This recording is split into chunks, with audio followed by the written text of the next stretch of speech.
Nenkera ku makya ngende wabugembe nga mama Fina nkwagala osabe ku Sande. Ne mugamba pastor nja kubusobola ne mmala kukola ku balwadde bange nti kale. Ne mmala okukola ku balwadde bange ne ngende wa pastor Bugembe. Abalwadde benkozeko ne mpasanga wa pastor Bugembe. Nga basaba basindula tendo akadagala kakanywezeza. Ah Yesu. Nenkera ku makya ngende wabugembe nga mama Fina nkwagala osabe ku Sande. Ne mugamba pastor nja kubusobola ne mmala kukola ku balwadde bange nti kale. Ne mmala okukola ku balwadde bange ne ngende wa pastor Bugembe. Abalwadde benkozeko ne mpasanga wa pastor Bugembe. Nga basaba basindula tendo akadagala kakanywezeza. Ah Yesu. Nenkera ku makya ngende wabugembe nga mama Fina nkwagala osabe ku Sande. Ne mugamba ya mukama waffe Yesu Kristo omwana wa Katonda oyo abeera ddala omulamu buterevu obeera ne Nicholas wano ku Just Gospel Media Uganda kwensinzidde ennaku z'omwezi leero gwatulaba ziri 11 ennaku z'omwezi ziri 11 tuli live Sunday omwezi tuli mu gwa kutaano 2025 mwaka gwa mukama waffe Yesu. Sawa eyo eri kumeka simanyi nezange za njawulo nezizojja za njawulo. Gwagenda okuwuliriza podcast eno olunaku olw'enkya omwaka ogujja ebbanga lyonna okuva nakati naawe nkusabidde ekisa kya Katonda. Mbasabidde omusaayi gwa Kristo gubanaaze gubatukuze erinnya lya mukama waffe Yesu. Nga tugenda okwogera ebigambo bino nzikiriza nga mukama mwesigwa ddala era nzikiriza nga alina ensonga ennungi lwaki tuli mu kifo kino olunaku olwaleero maanyi ag'omwoyo mutukuvu. Ngenda kusaba owulirize bulungi nnyo ddala kulikayo nnyo leero mu kusinza gy'obadde gy'otambulidde olunaku gye luwungeeredde ne gye bwakeeredde. Tusigala tugamba nti mukama mwesigwa nnyo nnyo nga gye nkikomeza. Twebaza mukama atuwadde ekisa naffe atuwadde ekisa tuwadde ne service ennungi wali eri enamayumba Bukukutu God's Village. Twebaza mukama lwaba Oluganda ku side zeeyo Remnant Ministries Uganda. Twagala okwebaza Katonda nate ku lw'omulimu ogugenda mu maaso ku side zeeyo mu linnya lya mukama waffe Yesu Kristo omwana wa Katonda oyo abeera ddala omulamu. Sigala nze Nicholas ndi accountable ku bino ebigambo ebifulumira ku mukutu guno era ndi accountable ku byo maanyi ag'omwoyo omutukuvu. Nkujukiza nti Just Gospel Media si kanisa si kanisa eri abali abamanja enjiri no eno si kanisa. Tulina emikutu giringanga ndooza 10. Yes, giringanga 10. Enjiri ebeera eyo mpitirivu togimanyi na kugimanya. So nekirala oba oyagala njiri kwata Bible yo mulimu bitabo 4 byogera ku njiri. Mulimu Matayo, mulimu Luka, mulimu Marko ne Yohana. Bitabo 4 birimu enjiri bikula Bible yo. Soma Bible omwe mutukuvu akulungamye ogenda kusangamu enjiri gy'otawuliranga nako.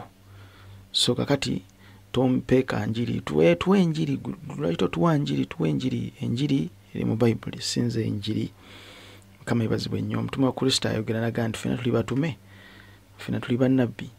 So wakati ffena tuli basumba bw'oba oyagala njiri genda obuuze omusumba wo ku kyalo akubulira enjiri. Bw'oba oyagala mu gundi genda ku street kuliko ababulizi b'enjiri tule bakubulira enjiri. Ekikulu kya byonna kwata Bible bikula Bible zo soma Bible yo ojja kusangamu enjiri mpitirivu nnyo. Ndowooza ekyo kiri clear. Just Gospel Media, it's not a church. No, it's not a church. Tulina obuweereza bwa mirundi ebiri. Tulina obuweereza obuli online ate tulina n'obuweereza obuli ku ground. So kakati nze Nicholas bino binkola birala. Enkola birala. Just want to be clear. Bw'obanga otambula ng'onoonya njiri ng'oginoonya mu Nicholas wano ku media wano wetuli oyinza osanga obuzibu bunene nnyo. Mukama waffe bazibwe nnyo. So online ministry ndala ne ground endala. Kakati oyinza okuluma omutwe ekinene ennyo, oyinza okuluma omutwe ebbanga lyo lyonna singa oba teweegendereza oba oli awo how things work. Mukama yebazibwe nnyo tuli ffenna. Njala kwebaza Mukama kula byonna. Bw'okwata Bayibuli okuva gyeva paka negyekoma yonna tejjudde mu njiri. Tesuli kaseera nti tubeera mu njiri. I want to make it clear. Eddiini etukola bubi. Bwe tulokoka tutambula n'eddiini ku mutwe. Si buli kubikula Bayibuli nti ebeera njiri. In fact, can't you making it clear? Mu kkanisa ya Kristo omuli abantu abalokoka nga bajjuzibwa Omwoyo Omutukuvu tebabuulirwa njiri. Enjiri ekola wabweru, enjiri eri wabweru eri abatannaba kulokoka. Enjiri mwe muli alokola era awonya mu eri Yesu. Be abantu abali wabweru betubuulira enjiri, tubabuulira ebitabo 4: Matayo, Luka n'ebirala. Kati omuntu ali wabweru atannaba kulokoka, tetumusomesa bibala bya Mwoyo Mutukuvu. Tetumusomesa ebyo. Omuntu ali wabweru atannaba kulokoka tabimanyi. Abula amala kulokoka najja mu kanisa ate nayigirizibwa. Timoseewo ekisooka 3:16 ne 17 nti ekigambo kya Katonda kinenya kiyigiriza mu butukuvu n'obutuukirivu bwa Katonda. So omuntu bw'ajja mu kanisa alokose bibino wamange bimubeerako: 1. Correction, edification. Olunyiri luli luddawa luli mu Timoseewo ezite ekisooka 3:10 Timoseewo ekyokubiri. Ndoza Timoseewo ekyokubiri 3:16 ne 17. All scriptures is given by inspiration of God and is profitable for doctrine. Number 1. Doctrine. Now ekanisa ya Kristo munda, bwe twogera munda mu kanisa ya Kristo. Nkiddemu ffenna munda mu kanisa ya Kristo. Abooluganda batudde, kanisa ekubyeko. Kyetukola munda tubeera ku doctrine. That's why ndi ekanisa kasiteetandika okuwaaba mu doctrine kaba kabenje kennyini. Nina oluganda omu yali ex-devil worshipper. Nali ndiscussingako naye. Yali annyumiza ebintu bingi nnyo bye baakolanga. Kati mu kunnyumiza ebintu ebingi n'abako ebigambo ebimu byambuulira. Ninga ebigambo byambuulira ebimu agala byekusiza ku Bayibuli nenga tebiri doctrinal. Ne mugamba nti ne kino ky'ongambye kiri kitya nga sikitegedde. Kubanga kati okumanya okusinziira ku Bayibuli agenda okwogera ebigambo ng'ebigambo byayogera tebikwatagana na Bayibuli.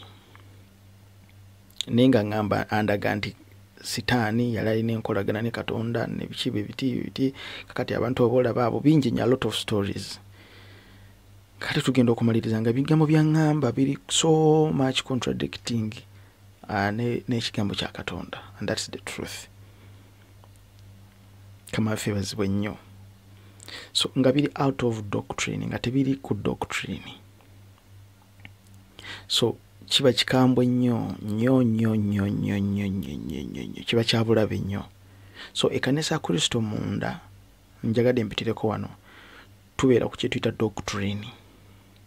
Doctrine tetugisomesa ku crusade. Doctrine tetugisomesa ku crusade. Ku crusade tekubeerako doctrine. Ku crusade tetusomesaako Omwoyo Mutukuvu agasaaki. Ku crusade tetusomesaako ebibala eby'Omwoyo Mutukuvu. Ku crusade tetusomesaako ebirabo eby'Omwoyo Mutukuvu. Ku crusade tetusomesaako tongues. Ku crusade tetusomesaako baptism. ku crusade tetusomesaako holy communion, ku crusade ne street tetusomesaako marriage. Those are fundamental doctrines mu Bible, mu mubiri gwa Kristo. Mukama ibazibwe nnyo. Then namaliriza nga agamba okay, nagamba nti is good for profitable for doctrine, for reproofing. Ku crusade tetulina gwe tugenda kukola ko reproof, for reproofing or and correction. No, tetulina gwe tugenda ku correctinga ku crusade. Nedda, tetulina gwe tugenda ku correctinga. No one we are going to correct. Ku crusade tetu correctinga error. No. Ku crusade we are only preaching Christ alone and setting judgment over the unbelievers. Katutubera mu kanisa ya Kristo, we are here to correct, edify, teach, prophesy, and edify in righteousness. Those are all instructions in righteousness. Kama ibaswe nnyo. Kakati kyebayita enjiri, it's a gospel good news. Yebeera eri ku crusade na ku street. Njiri, ngenda kubulira njiri. Tugenda kubulira njiri. Mugende mubulira enjiri wabweru. Crusade oba door to door yeyo wali enjiri. Mugenda kubabulira ebigambo ebirungi ebya Mukama waffe Yesu. Tuli ffenna alokola era awonya. That's why nti tulina n'ennyimba eziri ku crusade nga tuzitendereza mu kanisa munda. Muje mulokoke Yesu abayita mwenna, muje mulokoke Yesu abayita mwenna. Kati olulimba tosobola luteeka ku kituuti mu praise mu kanisa munda. Why? Terukolawo. Kubanga abaana bazze mu kanisa munda we are assuming balokole. Kama ife bazibwe nnyo. Ebbanga libatuula mu kanisa enjiri ebulirwa mu bo ekyusa obulamu bwabwe bateeka okukyuka. They have to turn. Why? Because there is correction, there is edifying, there is reproofing. Wateeka okubeerawo okukyuka. Kama ife bazibwe nnyo. Munsonyiwe epitiddeko eyo katono. Saagadde genda wala. I want to make it clear. Enjiri munda mu kanisa temubaamu njiri. Kanisa munda mubeera mu kusomesebwa, kuyigiriza, kunenya, kwedifyinga, kureproofinga. Kikibeera munda mu kanisa. Kati ababulizi b'enjiri be evangelists be bafuluma ne bagenda ne babuulira enjiri wabweru. Evangelists be bagenda ne bawinninga souls ne baleeta munda mu kanisa. Tuli ffenna. Now, mbadde ntandika mulabye video ebaddeko. Nabadde so disturbed bwe nalabye video eno somewhere. Nembaako ebigambo ebinjagala tugabaneko ffenna wano. Oli mu program omulabe w'omusalaba.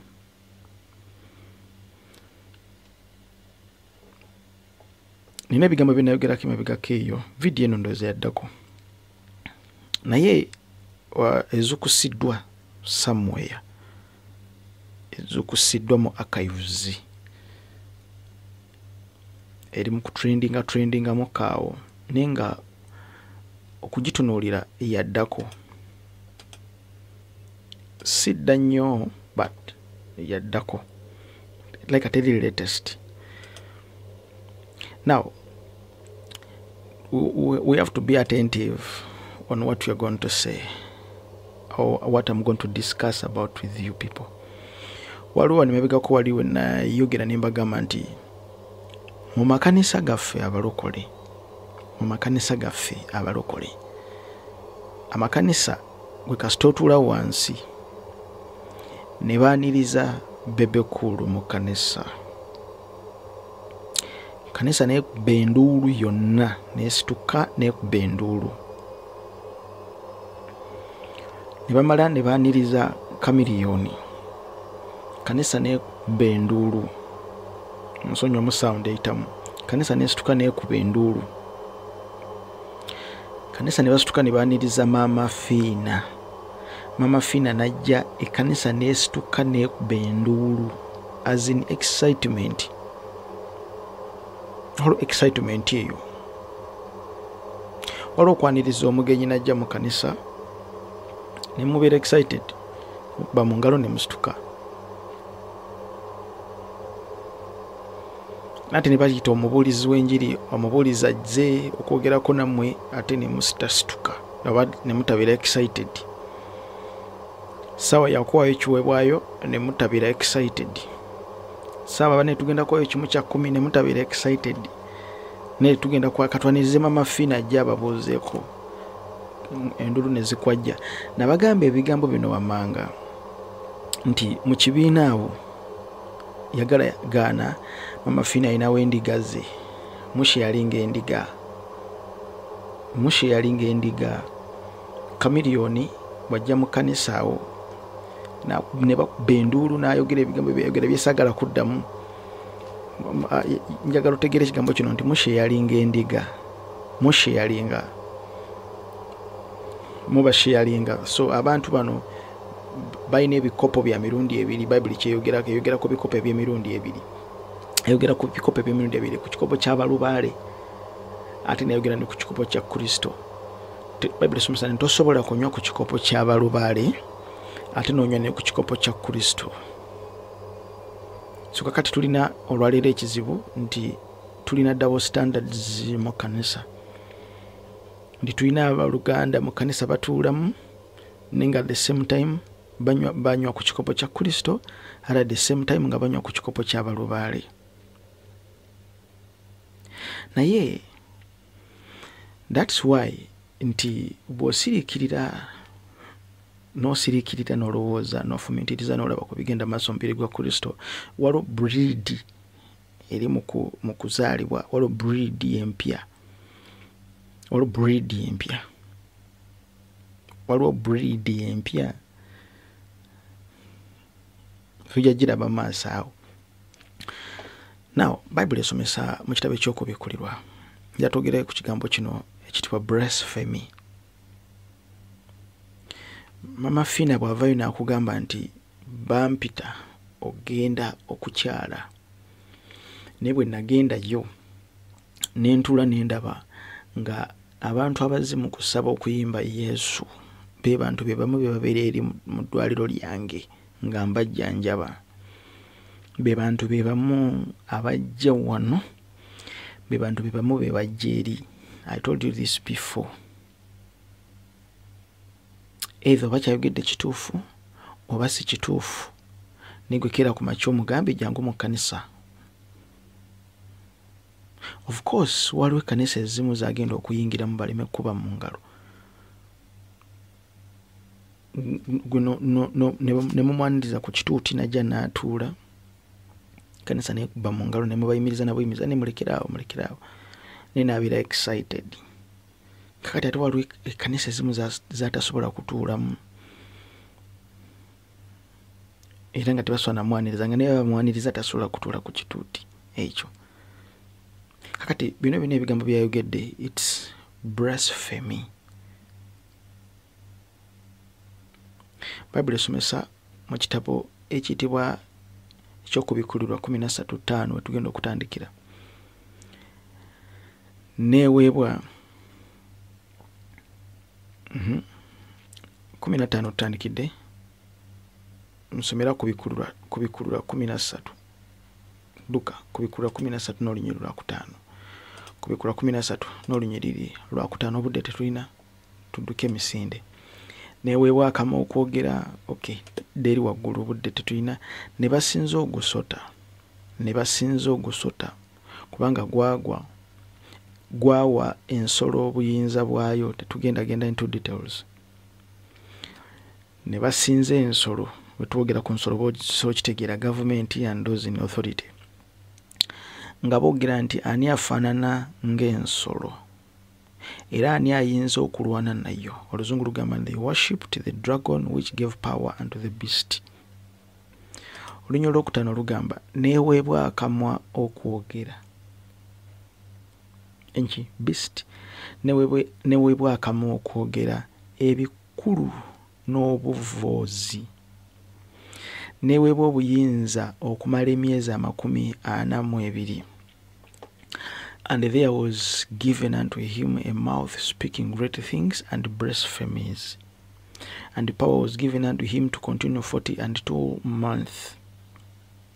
Now, tulina system eri Babylonian, tuba twogera ku Babylonian system. Babylonian system ezimba kye tuyita Antichrist. Now, Antichrist yeno omulimu gwayo gwekola kwe kulabika nti no causing dissolution ku mubiri gwa Kristo. Now, olulimi olumu lwekozesa, it's what we call the blasphemous language. Blasphemous language. Tugenda gena mpola naye akadde kano bakanziruseeko tujja kudda mu kitundu ekyokubiri. So it's a blasphemous language. Language eno it's encrypted. It's an encrypted language.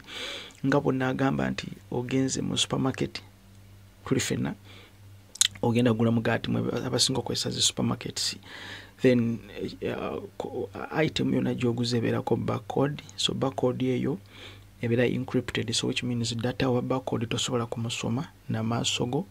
Now kiki bagenda okukola,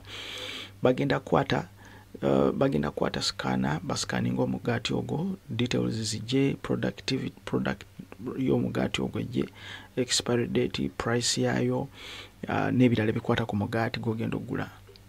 So in order okutegeera commodity eyo eri encrypted, data waayo ng'akwekeddwa mugundi bangi ng'ayinako wano ndowooza oyinza okalaba, ayinza ndowooza obutakalaba ne kabeera wano we kati, kabeera nwe kati okategedde abagendako mu supermarket bubeera buzz, bubeera in buzz ba black bubba. Now tosobola kubulaba n'amaaso go. Now blasphemy yonna ebeera esituse mu mubiri gwa Kristo. Basebo ne banyabo, it's a message ebeera direct naye ng'eri encrypted, nga ekwekeddwa era ng'ebikiddwako oyinza obutagitegeera naye nga ye ate omulaba ali mu communicating. Mukama waffe ebazibwe nnyo. Bible esomesa, and there was given him a mouth against a mouth speaking great things and blasphemous. Blasphemous obosobola okukiyita profanity, ebigambo ebivvoola. Bwe tugenda okutandikirawo mu kitundu ekyokubiri mu linnya lya Mukama waffe Yesu. Tovaawo kanzige.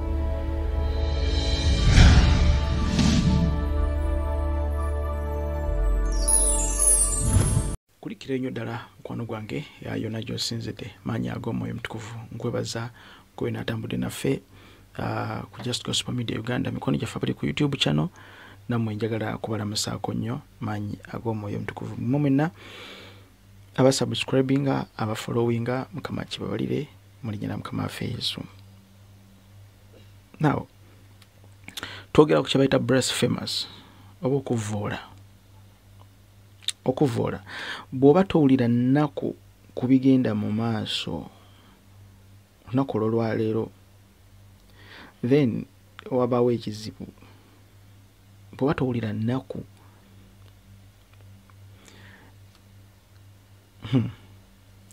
ku bikululwa 17:3 tujja n'antwala mu ddungu mu mwoyo, ne ndaba omukazi ng'atudde, onooluganda nabbi ayogera ebigambo bino, Yokaana nabbi.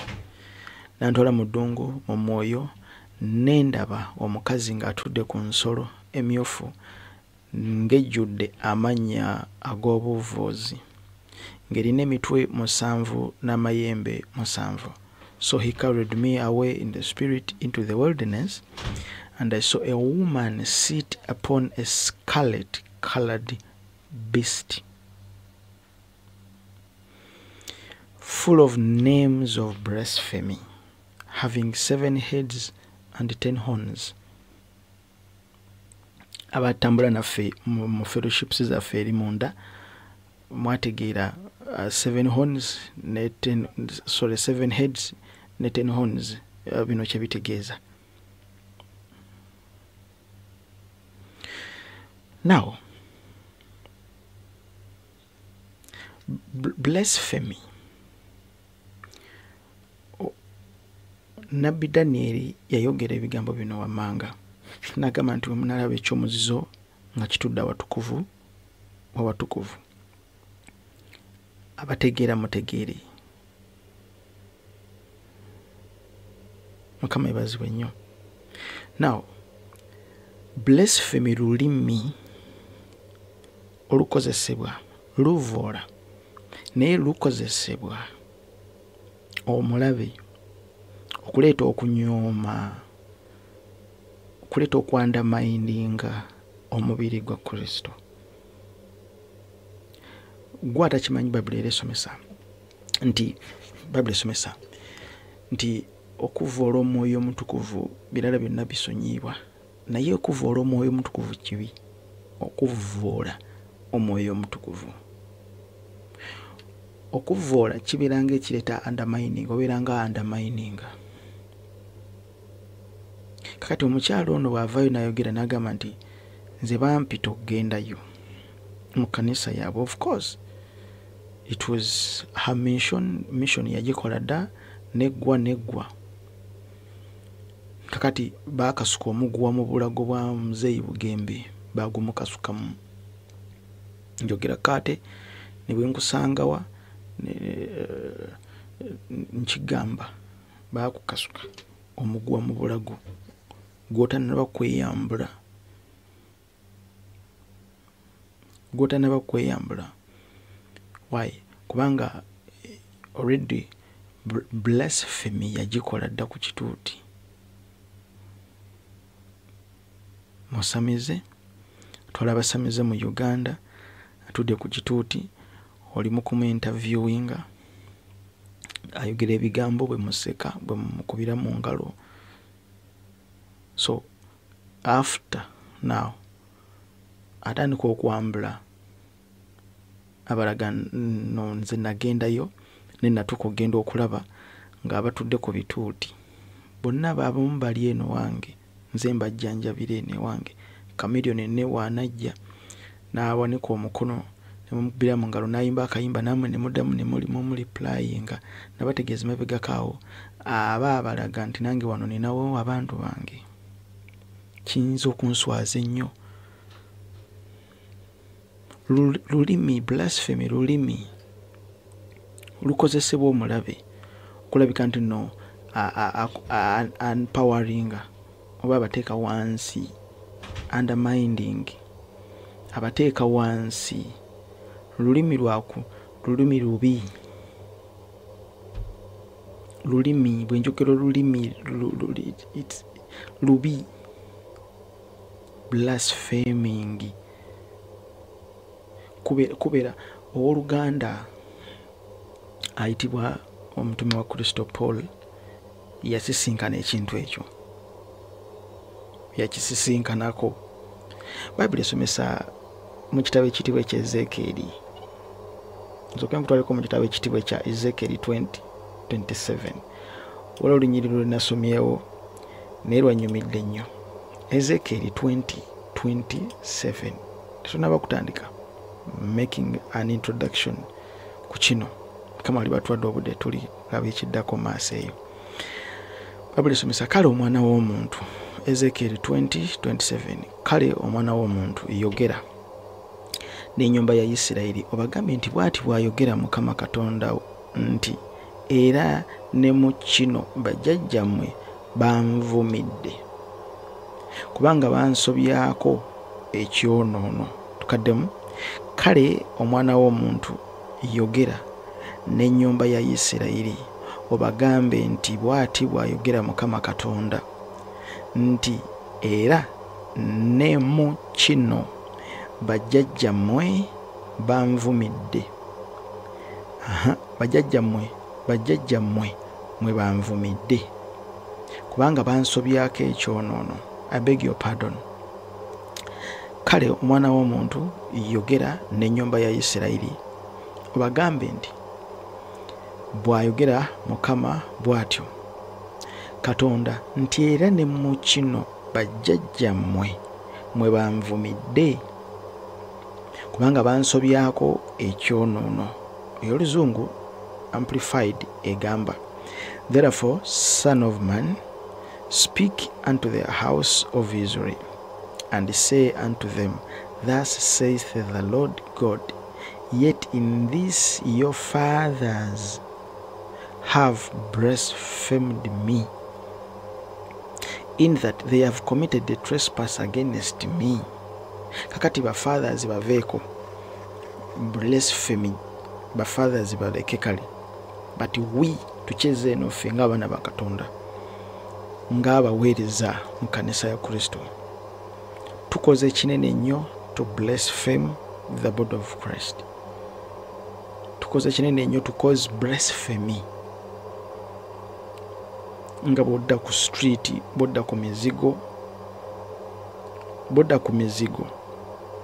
ng'owulira abantu bayomba ne bakugamba nti mubaddemu ne mulokole ku bantu 10 abali ku mizigo ne bagamba mubaddemu n'abalokole, towakana, tosobola kuwakana. Lunaku lwaleero towakana. Bannange mubabadde bali awo, mubabadde bawemula abantu awo, mubaddemu ne mulokole, tosobola kuwakana. Olwaleero ku status kanisa mweri tosobola kuwakana. Era beffe ne bagamba bakutte abasamize ku kyalo, ne mu basamize be bakutte bakwatiddemu n'omusumba abadde yeeyita omusumba, towakana. Kyongamba osobola okuwakana. Edda ng'ebawulira manyi waddawe waliwo bisitole ebyedda tumusumba yabbye ebyuma, omusumba yakutte omwana nga tugamba kisoboka kitya? Tekisoboka, kizibu, kijja kitya, mulimba, ekyo nedda. Naye nze olwaleero ne bajja ne bagamba nti musumba yakutte omwana, sirika, siteekayo kyange, yakutte omwana. Nedda, tekisoboka, nedda, tekisoboka. Kisobola kuteekayo mukono wange ne ngamba nedda, tekisoboka, sirika. Twakutte abalokole babadde 8 ku kituuti. Twabadde kutaba abalokole babadde wali eri. Babakwatidde mu bwenzi nti naye ate weewunyise kuliko n'abalokole. Musajja lwese balina ne mukyala wali eri balina n'abaana baabwe 2. Babagattira wali juzi wali eri. Owakana? Towakana.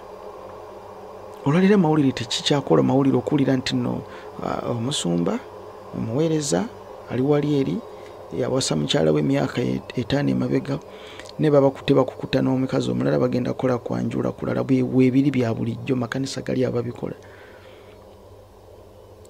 Olwaleero kyangu nnyo kyangu nnyo, tekyewunyisa na kwewunyisa, kirira bukirizwa lwa mango we tewali waggulu malo kirira wali mu koona, kanisa eri awo etudde awo namba. Bakazi bali 3 ku kituuti. Bakazi 3 ku kituuti. Waliwo ali ewaka. Olwo gwatambula naye ng'agenda mu missions naye ali mu kwaya atula munda mu kanisa. Waliwo ali ewaka. Waliwo omulala ali mu Bulaaya. Kati tekyewuunyisa, si mawulire, si kipya. Now, kino kyonna kireeta blasphemy. Public ebisomeseza mu Ezekiel 2:7 niga kale omwana w'omuntu yogera n'ennyumba ya Isirayiri, njogera naye eri ekkanisa, obagambe nti bw'ati bw'ayogera Mukama Katonda nti era ne mu bino bajjajjammwe oba bayite bakitammwe mwe banvumidde. Lwaki? Kubanga bansobyako ekyonoono. Mwe banvumidde, that is blasphemy. They have blasphemed me. So tekikola makulu. Sorry, tekyewuunyisa. tekiwunyisa okulira nti abadde omusumba wali eri mumanga nti kakati ali mukusamira bamukutte n'ensaasa ali mukusamira ali bazitaddemu egundi musaayi gw'enkoko bakati bali mukusamira ne kanisa esigadde etudde terina omwavuddewo ne interpreter waali kyangu juzi kanisa namba eri awo omusamiza ali awo va kuno gwe mumanyi naye waliwo ali awo omulala ali awo yali mulokole yali musumba n'agwa n'abivaamu kati avuma Yesu okufa obufi ne Bible tagikiriza nkigambo kya Katonda naye endiga zasigala muzitudde musamiza awedde emirimu so si kipya it's blasphemy naye si kipya now time egenda kutuuka ng'ebintu ebikolebwa si bipya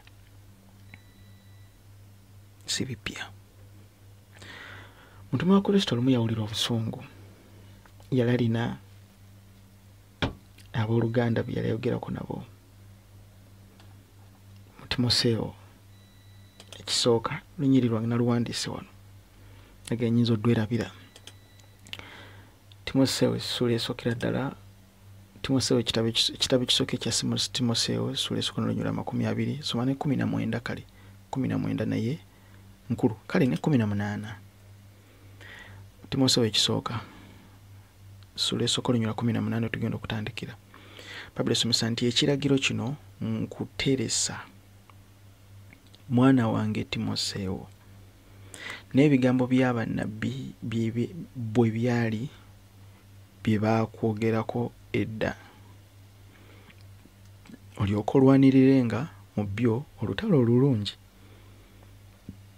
nsonywamu ekiragiro kino nkuteresa mwana wange Timotheo mwana muto muvubuka muto bamusindisa genda mu Efeso okutandika omulimu musumba Timotheo bamubulira ebigambo bino naga nti ebigambo bino bya Timotheo ng'ebigambo by'abannabbi bwe byali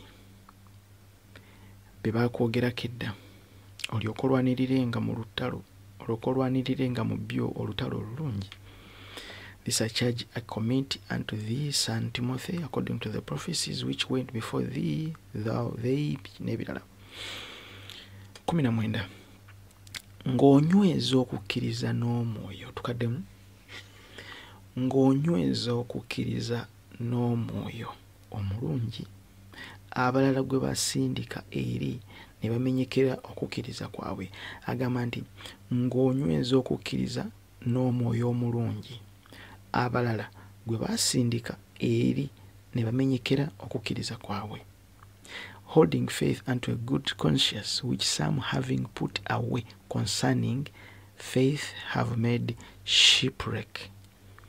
Kakati omutume wa Kristo alina abantu bayogerako wano n'amugamba nti ng'abalala bwe bakasuka bwe baata okukkiriza kwabo babivaamu naye amugamba gwe nyweza tokikola tobivaamu nyweza tambula okusinziira ku kwolesebwa okusinziira ku birooto okusinziira ku bunnabbi obwakuteekebwako bwayogererwa ku ggwe tokivaamu tokita tobeeranga bali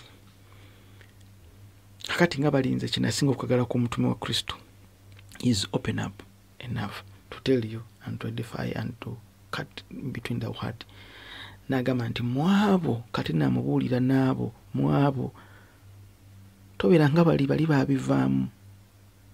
N'agamba nti mwabo ye Kumenayo ne Alegezanda bennawa eri Setaani balyoke bayigirizibwe obutavumanga. Wano wakulu nnyo njagala tumalirize na wano tulidde olunaku lulala. Whom is Hymenaeus and Alexander, whom I have delivered unto Satan, whom I have delivered unto Satan, that they may learn not to blaspheme. Kakati abooluganda bano Alexander ne Kumenayo bano abooluganda baali bali mu kanisa ne baatuuka ne bava ku njiri ne batandika okusomesa obulimba ne batandika okuwabya abooluganda, ne batandika okukola ebintu ebitali ku njigiriza ya Bayibuli, ne batandika okuvumanga, ne batandika okutyoboola erinnya lya Kristo, bakola kye bayita blasphemous. Oluganda lugamba balyoke bayigirizibwe obutavumanga. Kakati yabawaayo eri Sitaani. Yes, ate si gwe gwali gusoose omutume wa Kristo kola kino. Kisoboka kisobokera ddala. Why? Kubanga ye yakozesa apostolic judgment. It's apostolic judgment. Akozesa apostolic authority. Nagamba gwe omenye kanisa, you against the body of Christ. Olinaffe nayo tulyamu enkwe. Olinaffe byetukola gwe byomenya, byetukola gwe byomenya, nkwadde iri Sitaani akuyigirize. It happened and it can happen. Naye kakati baavumanga. Naye kakati olwaleero ffe tulina bleed empya eri mu mubiri gwa Kristo, kubanga balina ekintu kye banywako. Waliwo anointing eri mu kusatulatinga, eri blasphemous, nti tosobola kwogera ku kigenda maaso mubiri gwa Kristo olwaleero n'ovaawo nga tovumiddwa, n'ovaawo nga tebakuwemudde. Balinganga bannabyabufuzi kati okuwemula kati kyo kyafuuka kitundu ku byabufuzi. Okuwemula kyafuuka kitundu ku agenda bye tugenda okukolera bannayuganda. Mulimu n'okuvuma. Okuvuma eteekwa okujjanga manifesto Yeshua Diru. Mulina okuvuma, abawemula bavuma. Kali kyekiri maaso mubiri gwa Kristo olwaleero. Okuvuma eyo sunna teeka. Kakati bw'osanga ekkanisa olwaleero ekkanisa eryawo, bo kuvuma it's part of them. Baate babeera humble nnyo, babeera holy nnyo munda mu kanisa. Then we bafuluma wabweru ne bagenda ku mizigo, ne batula gye babeera eyo mu bizinensi zaabwe. Toyinza na kulowooza nti mulokole. That's why nkugamba nti olwaleero baleeta amawulire ne bagamba nti gagana amawulire gaabukedde gagamba ki? Omutwe omukulu gugamba nti omulokole yafumise munne akambe. It's not a surprise. Si kyewuunyo. Banga you are expecting it. Kubanga lwaki ndi mu kanisa twayingiramu ne breed endala eri blasphemous. Why? Tulina anointing gyeva. Kakati okubreakinga chain eyo, it takes a lot. Okubreakinga chain eyo, it takes a lot. Why? Gezaako gibreaking, bagenda kuvuma, bagenda kukola ki, bagenda kuvuma ebivumo byonna ebitabeerangawo. Why? Omanyi lwaki? Kubanga omwoyo guno gusatulatinga.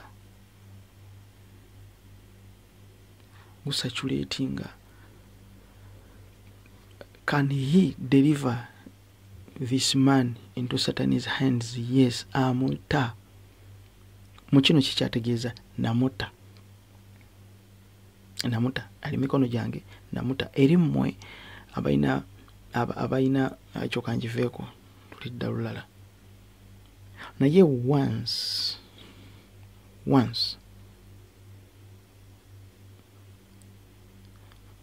omutume wa Kristo bwe yayogera, saga kukyetera mu mbeera zammwe eyo munda.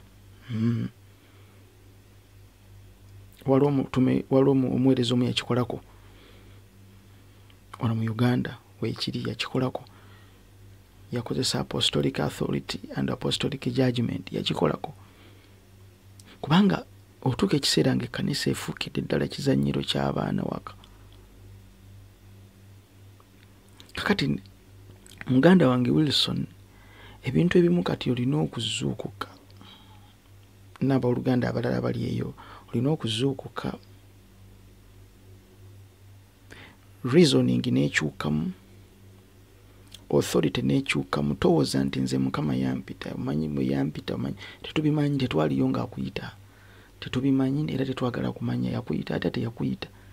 Oba yakuyita oba teyakuyita gwamanyi. But what is happening, it's blasphemous. Kati ffe tutunee tugamba nti obanga yakuyita, bino bye yakuyitira bino. Bino bye yakuyitira bino. That's why ntulengera abantu ba blaspheming nnyo ebituuti nti ajja ku kituuti n'abeerawo n'ayambala waliwo omusumba leero simanyi mu Sierra Leone mbu omwoyo mutukuvu yamugambye nti alina kwambala ngatto z'abakyala kati ku kituuti yayambalako ngatto z'abakyala. So tukola nnyo ebintu tuli mu kukola ebintu kubanga twagala nnyo nnyo abantu batuwagala nnyo, twagala nnyo nnyo abantu batuwaana nnyo, twagala tuyitiriza nnyo okwagala batuwagala nnyo. Gwe ngoloza nti ogenda kusanyusa buli omu mu kuyitibwa kwe kwayitibwa. Let me tell you, tugenda kuzaala breed egenda okubeera enzibu ennyo etagenda kusobola kuzikirizibwa mu maaso eyo. Right now tukyalina abannabbi ab'obulimba ababaddewo ku myaka gy'abakitaffe. N'olunaku lwaleero naffe ate abaana n'abazzukulu tukyali kati tuli mu kusafalinga ku byo. Nakati ate ne mu biseera ebijja mu maaso ate era waliwo n'abagenda okubeerawo nga bano ate bafudde bagenzi. Onfuna ndowooza. So tuleme kuzaala bimererezi, tuleme kuzaala bintuntu mu kkanisa ebigenda okutuleetera obuzibu. So blasphemy kintu kibi nnyo kizibu nnyo mu kkanisa ya Kristo. Omutume wa Kristo yagamba Timoseewo, namugamba Timoseewo, ngenda kugamba ebigambo bino, nyweza okukkiriza kuwanyweza n'obunnabbi bwakusibwako emikono, edda nedda mwana wange nkugamba mu kulwananga olutalo olw'omu mwoyo. Era njagala kukutegeeza tobeeranga bali abaleka okukkiriza kwabwe ne batandika okuvuma n'okuwemula. Era n'abamumenyera n'abagamba nga bano wammanga mulimu kkumi n'eyo n'alegezanda abo nabawaayo eri emikono gya Sitaani. Nabawaayo eri emikono gya Sitaani bayige obutaddamu kuvuma na kuvvoola. Soma Timoseewo ekisooka 1:20. Nkakati kyekino ekiriwo olwaleero mu mubiri gwa Kristo olwaleero. Abantu bakola ebintu nga bwe baagala. Oli ajja ku kituuti ng'ayambadde engatto z'abakazi ne bamuwa omuzindalo naye n'ayogera, omusumba n'aseka. Blaspheming. Ate n'oddamu n'oweewolereza. Omuntu n'okola statements nga statements tezitegeerekeka. Mwenna mujje eri Yesu wamma mujje. Mwenna kali mu Yesu yagamba mwenna mujje jangu nga bw'oli. Jangu nga bw'oli tekiribeeranga nayo mu byawandiikibwa. Tekibeeranga nayo mu byawandiikibwa jangu nga bw'oli. Tekiriyo never. Eyo tandika okuzimbira brand egamba nti Yesu akebera mitima. Awo nga batandika Yesu akebera mitima. Abo kasito bawulira Yesu akebera mitima jangu nga bw'oli. Obulokozi buli personal. Obulokole buli personal. Obulokole buli personal. Oba buli personal lwaki ogenda mu kkanisa sigale waka. Oba buli personal sigale waka. Sigale waka. Obulokole mwabagamba obulokole buli personal. Obulokole buli personal. No, this is a koinonia. This is what we call koinonia. This is a fellowship. It's a fellowship of believers, but not non-believers. Kati abantu batandika blaspheming. N'olaba abaana ku kituuti ne babeerawo ku Sunday, ku Monday ne balanga ekivvulu ku lw'omukaaga olujja olw'omwezi ogujja ne badda ku kituuti ku stage zaabwe wabweru. Nali nnengera abaana abo simanyi ba Bruno K mwalimu baani ba Levikson baani bakoze ekivvulu. Baakuta abakazi babaweese babakoze eki babanyiza amabeere bakoze eki. Nalaba backstage omwana yampeereza ka video kali mu backstage ng'abaana abo beetege kugenda okuyimba n'enkwata ku ttama n'engamba what is happening.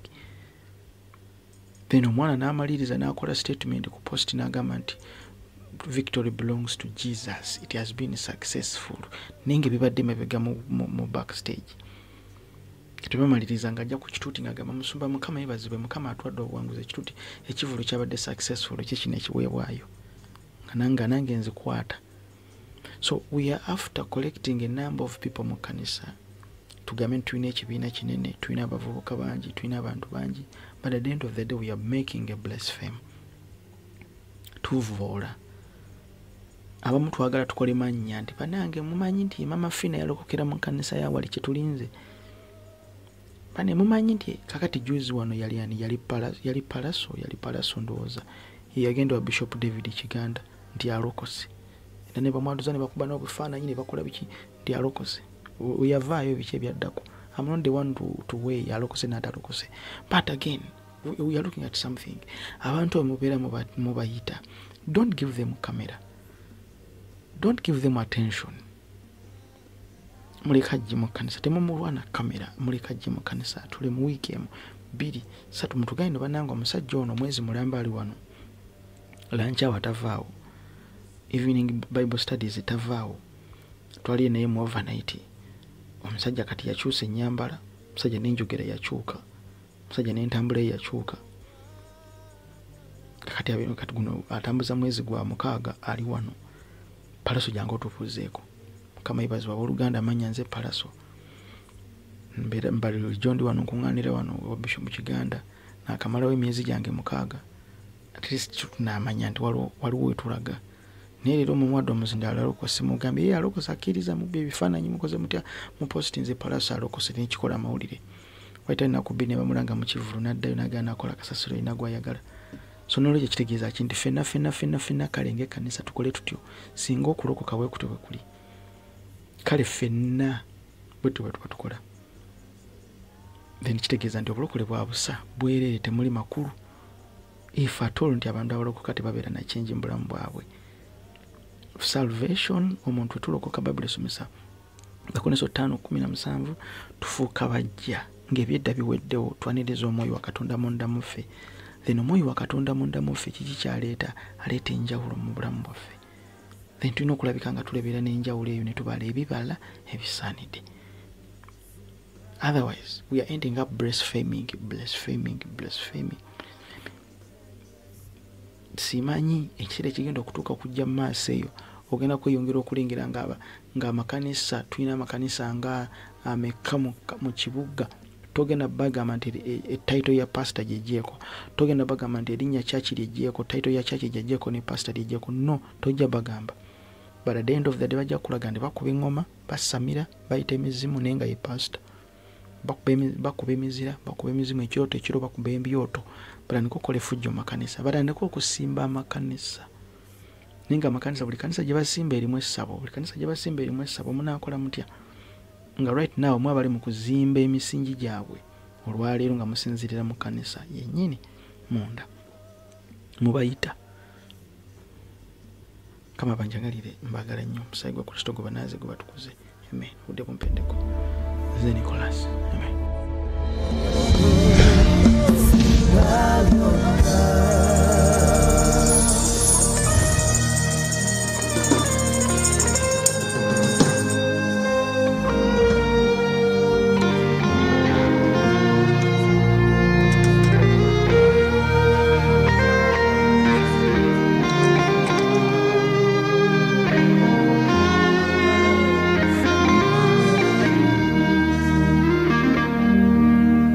Kulo Musai